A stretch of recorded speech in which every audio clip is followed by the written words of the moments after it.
Joining us now, live from Austria. Austria's in Europe trying to get jobs back for Virginia. Governor Terry McAuliffe, we call him Governor Terry McGenius, and he is joining us now. Governor from Austria, good to have you with us.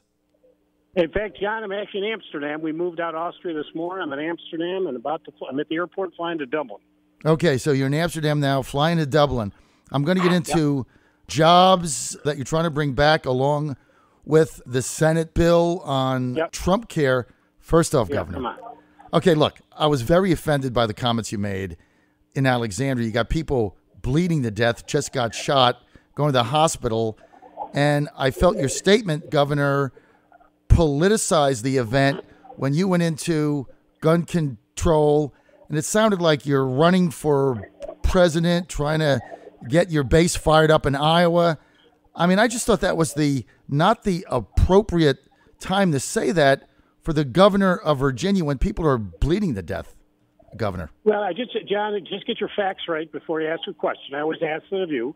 I gave a statement there and gave a statement, thanked the police, thanked the chief, thanked the sheriff, thanked the FBI, and most importantly, I said I want to thank the community because a lot of the neighbors came out and assisted. And then I wanted everybody in Alexandria to know that it was safe and to come out. That was the end of my statement. As I walked away, a reporter said, Governor, do you think there's too many guns on the street? I said, this is not the appropriate time. But the answer, I do think there are. I just buried one of our great state police officers the other day, but that's not the conversation today. So that was the extent of it, John. My statement had nothing to do with gun control. Okay. Do you regret the way it came out then? John, if you ask me at any time, do I think there's more guns? I don't care where I am, what offense. Yes, there are. If you had been with me when I delivered the eulogy for Special Agent Mike Walter, state trooper who was gunned down on the streets of Richmond, Virginia with a .25 caliber, and with his wife and 3 children in that audience, do I think there's too many guns? The answer to the question is yes. As I appropriately said, this is not for today's discussion. But if you ask me right now, John, there are too many guns on the street. Okay. Plain and simple. My statement was what it was, and this was not a statement. All right. Well, it seemed to many of us, Governor, that you were politicizing the tragedy. I did just the opposite if you watch the whole statement, John. So you know better than this. Know the whole statement. Look at my statement. Walked away. Do you think, Governor, you think there's too many guns? Of course I do, but that's not for today's discussion. Okay. I'll say that again tomorrow. So okay. I would ask you not to politicize something until you know all the facts. All right. Well, Go watch the whole. John, just go watch the whole statement. I will do that. I was only going. Before you answer me a question, I'd ask you to do that first. I will do that. I only saw the clip that was wrong. Fair. I always found you to be fair. Okay. Well, we are fair. Let's get to your European trip. You're in Amsterdam now. What are you looking to do? What types of companies are you meeting with, and what do you have in the pipeline for additional jobs in Virginia? So we are probably between commerce and agriculture. We are on about a 12-day mission, 7 countries, over 150 businesses we're meeting with. I spent the first 2 days at the Paris Air Show. You know, we have a large aerospace, so we met with Boeing, we met with Airbus, we met with Orbital, ATK, which is launching very soon up to the space station. Companies that have huge investments. We met with a lot of drone companies, and we met with a lot of cyber companies related to the aerospace industry. Then we went on, and we did go to Vienna, had some great meetings in Vienna with 3 companies already doing business in the Commonwealth. We announced an expansion while we were over there. And then Matt probably met with 3 or 4 more companies who were trying to get to recruit to come. Geneva, yesterday, we met with the CEO. It's a $200 billion market cap company, Nestle company, who we got to move to Northern Virginia from Los Angeles a couple months ago. So we went to thank the head CEO in charge of the whole operation, thanked them for picking Virginia, talked about a couple, and hopefully we'll have some more announcements soon. I don't want to go any further than that with Nestle.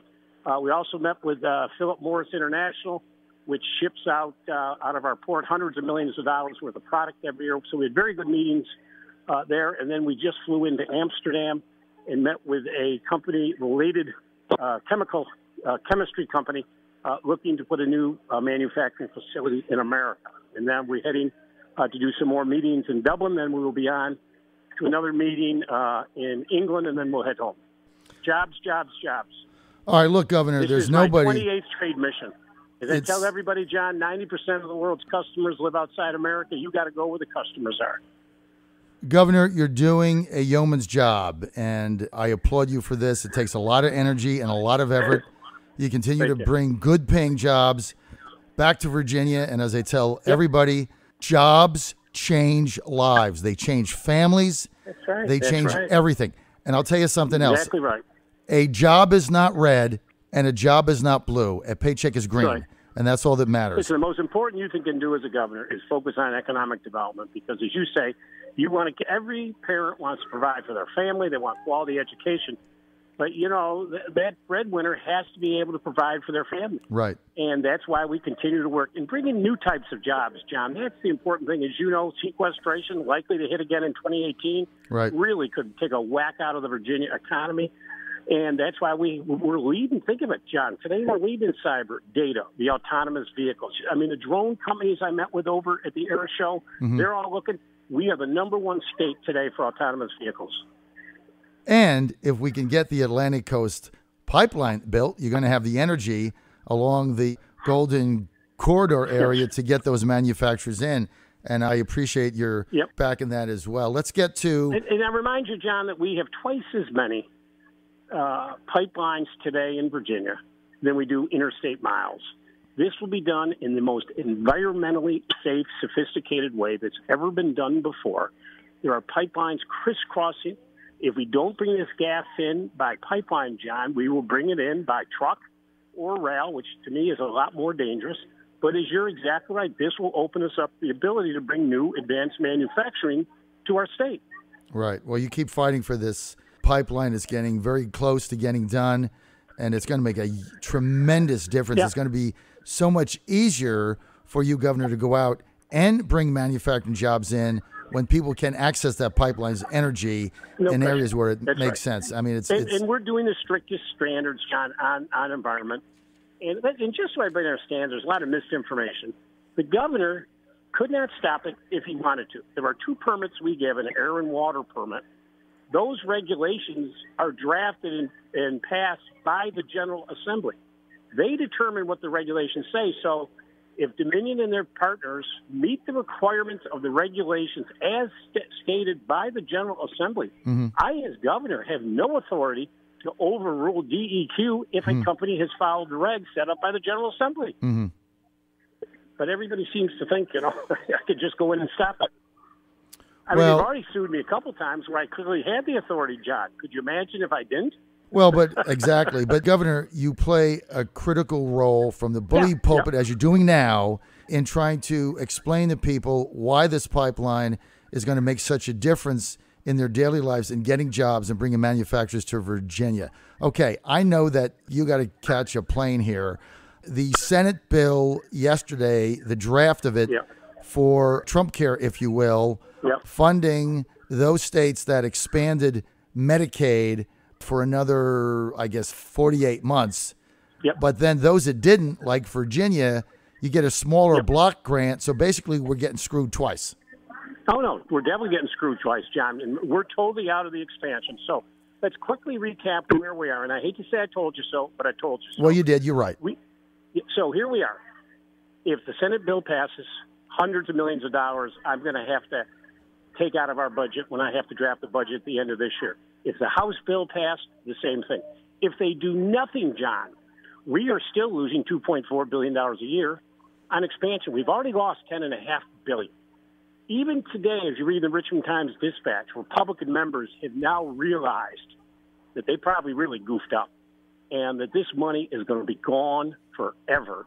And the impacts to the Virginia budget are going to be devastating, exactly what I have been saying for 3.5 years.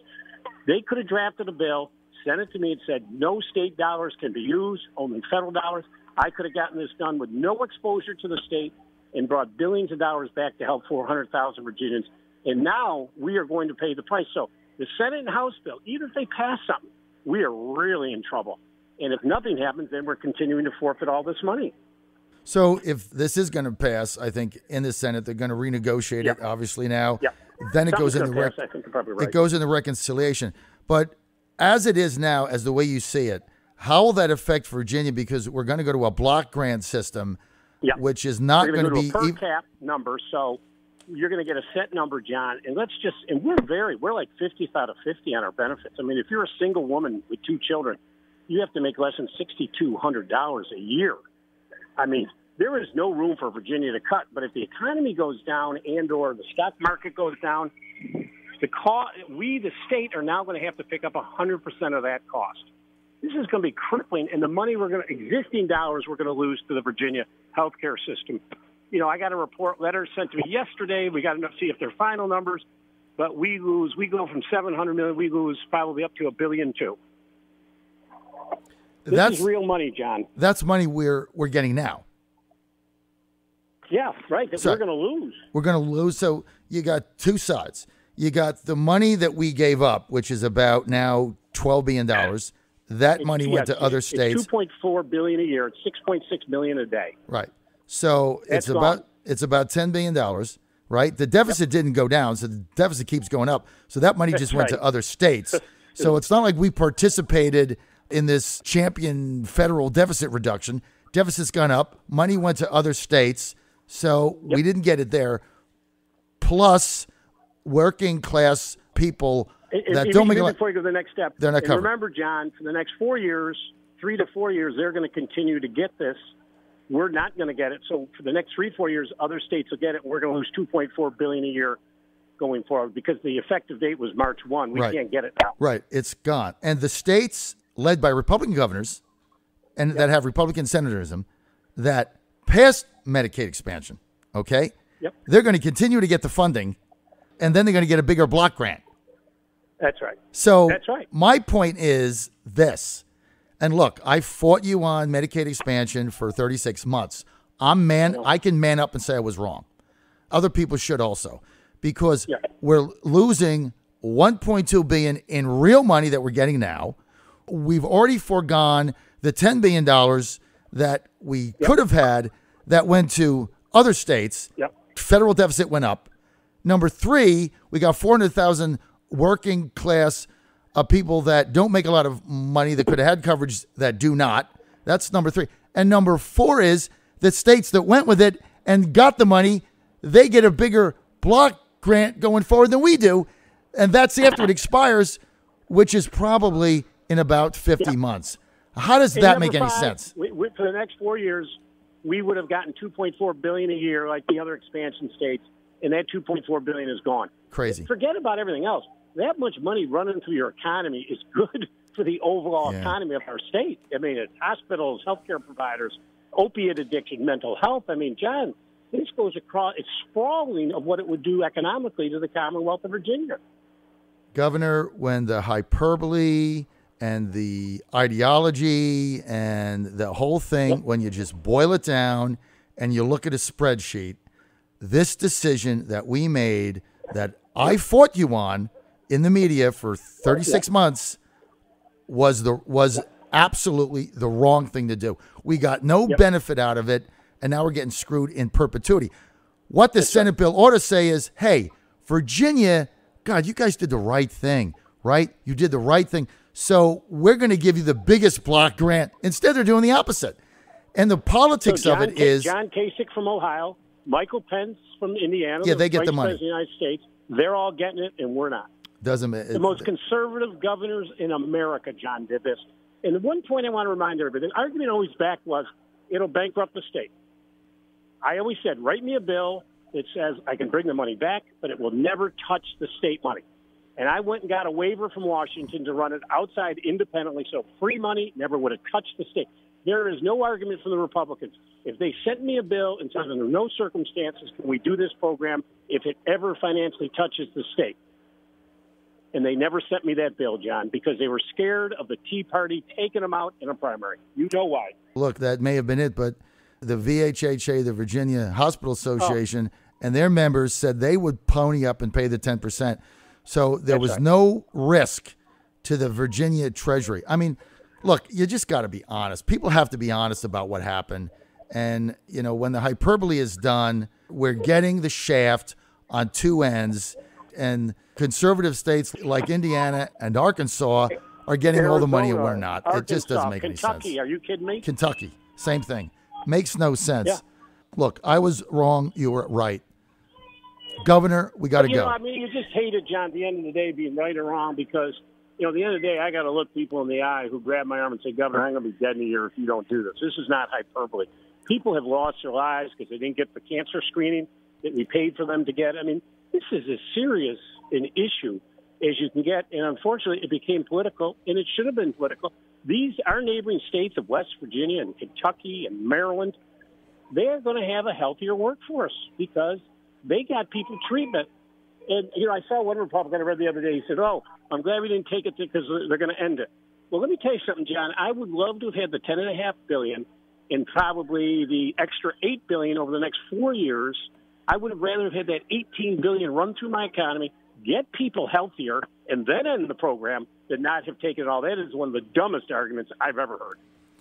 All right, Governor, we're out of time. We got to go. Thank you. All right, I know you got to catch a plane. Airplane is here. I'm hopping on it, buddy. All right, Governor, thank you. Bring us some jobs back. I want to thank Governor Terry McAuliffe for being with us.